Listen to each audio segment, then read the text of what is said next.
ചരിത്രം തിരുത്തിയെഴുതുന്നു. കോഴിക്കോടിന്റെ മണ്ണ് ഇതാദ്യമായി അതിരാത്ര മഹായാഗത്തിന് വേദിയാകുകയാണ്. 13.5 ലക്ഷം പേരെ പങ്കെടുപ്പിച്ച് 2014 ഐതിഹാസികമായ കോഴിക്കോട് സോമയാഗം സംഘടിപ്പിച്ച കാശ്യപവേദ റിസർച്ച് ഫൗണ്ടേഷൻ 12 വർഷങ്ങൾക്ക് ശേഷം പൂനൂർ പുഴയുടെ തീരത്ത് വേദഗുരുകുല ഭൂമിയിൽ 10 ദിവസം നീണ്ടു നിൽക്കുന്ന അതിരാത്രം സംഘടിപ്പിക്കുന്നു. പലരും ചോദിക്കും എന്താണ് അതിരാത്രം എന്ന്. ഈ സോമലത എന്ന അപൂർവമായ ഔഷധ സസ്യത്തെ ഇടിച്ചു പിഴിഞ്ഞ സോമരസം അഗ്നിയിൽ ആഹുതി ചെയ്യുന്ന യാഗങ്ങളെയാണ് നമ്മൾ സോമയാഗങ്ങൾ എന്ന് പൊതുവെ വിളിക്കുന്നത്. ഇതാണ് സോമവള്ളി, ഇതാണ് സോമലത. ഈ സോമയാഗത്തിന് ഏതാണ്ട് ത്രേതായുഗത്തോളം പഴക്കമുണ്ട് എന്നുള്ളതാണ് നമ്മൾ മനസ്സിലാക്കിയിട്ടുള്ളത്. പുരാണങ്ങളിൽ നിന്നും ഇതിഹാസങ്ങളിൽ നിന്നൊക്കെ മനസ്സിലാക്കുന്നത് അങ്ങനെയാണ്. വനവാസ കാലത്ത് ശ്രീരാമനെ കുറിച്ച് സീത ഓർക്കുന്നത് സോമയാഗങ്ങൾ ചെയ്യിക്കുന്നതിൽ തൽപരനായ രാമൻ എന്ന നിലയിലാണ്. സോമയാഗങ്ങളിൽ വെച്ച് ഏറ്റവും ശ്രേഷ്ഠമായത് അതിരാത്രമാണ്. പകൽ 3 നേരങ്ങളിലായി നടക്കുന്ന സോമാഹുതികൾ കൂടാതെ രാത്രിയും സോമാഹുതി നടക്കും എന്നതാണ് അതിരാത്രത്തെ മറ്റ് സോമയാഗങ്ങളിൽ നിന്ന് വ്യത്യസ്തമാക്കുന്നത്. ഇങ്ങനെ രാത്രിയെ അതിക്രമിക്കുക എന്നതുകൊണ്ട് അതിരാത്രം എന്ന ശബ്ദം തന്നെ ഉണ്ടായത്. ശ്രീരുദ്രഹോമവും സാരസ്വത യാഗവും തുടങ്ങി പുത്രകാമേഷ്ടി വരെ നീണ്ടുകിടക്കുന്ന അനേകം വിശേഷമായ യജ്ഞയാഗങ്ങൾ അതിരാത്രത്തിൻ്റെ ഭാഗമാണ്.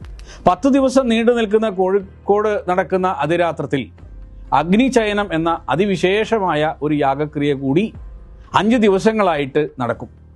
കൃത്യമായ കണക്കുകളോടെ 1000 ഇഷ്ടികകൾ ഉപയോഗിച്ച് 5 നിരകളിൽ ശേനചിതി എന്ന ഗരുഡാകൃതിയിലുള്ള വേദി നിർമ്മിക്കുന്ന ചടങ്ങാണ് അഗ്നിചയനം. കഠോപനിഷത്തിൽ യമദേവൻ നചികേതസിനെ ഉപദേശിക്കുന്ന മരണത്തെയും വാർദ്ധക്യത്തെയും മറികടക്കാനുള്ള അഗ്നിവിദ്യ ഈ അഗ്നിചയനത്തിൻ്റെ രഹസ്യമാണ്. ഇനി സ്വാഭാവികമായൊരു ചോദ്യമുണ്ട്, എന്തിനാണ് നമ്മൾ അതിരാത്രം ചെയ്യുന്നത്? പ്രകൃതിയുടെയും സമൂഹത്തിൻ്റെയും വ്യക്തികൾക്ക് ആധ്യാത്മികമായുള്ള പുനരുജ്ജീവനമാണ് അതിരാത്രത്തിലൂടെ നമുക്ക് കൈവരുന്നത്.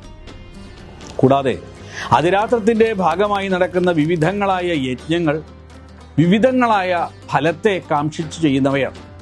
കേവലം കർമ്മം എന്നതിലുപരിയായിട്ട് അതത് യാഗക്രിയയിൽ മറഞ്ഞിരിക്കുന്ന ആധ്യാത്മികവും പ്രാപഞ്ചികവുമായ രഹസ്യാർത്ഥങ്ങളെ അനാവരണം ചെയ്യുന്നതായിരിക്കും കോഴിക്കോട് അതിരാത്രം. യാഗസംസ്കൃതിയുടെ ഭാഗമായാണ് പ്രാചീന ഭാരതത്തിൽ ഗണിതവും ജ്യോതിശാസ്ത്രവും എല്ലാം വികസിച്ചു വന്നത്. ഈ ശാസ്ത്ര ചരിത്രത്തെ കോഴിക്കോട് അതിരാത്രത്തിൽ പ്രദർശിപ്പിക്കാനും ഞങ്ങൾ ഉദ്ദേശിക്കുന്നുണ്ട്. പ്രാചീനമായ അതിരാത്രയാഗത്തെ ഭാവിയിൽ മറ്റുള്ളവർക്ക് പഠിക്കാൻ പാകത്തിന് പൂർണ്ണമായും ഡോക്യുമെൻ്റ് ചെയ്തത് സൂക്ഷിക്കാനും ഞങ്ങൾ ഉദ്ദേശിക്കുന്നുണ്ട്. എല്ലാവരും ഈ യാഗത്തിൽ പങ്കെടുക്കണം എന്ന് ഞങ്ങൾ ആഗ്രഹിക്കുകയാണ്. ഏപ്രിൽ 17-ാം തീയതി എല്ലാവരെയും കോഴിക്കോടുള്ള MDH വേദ മഹാമന്ദിരത്തിലേക്ക് അതിരാത്രം നടക്കുന്ന വേദിയിലേക്ക് സുസ്വാഗതം ചെയ്യുന്നു. ഏവർക്കും ഹൃദയംഗമമായ നമസ്കാരം.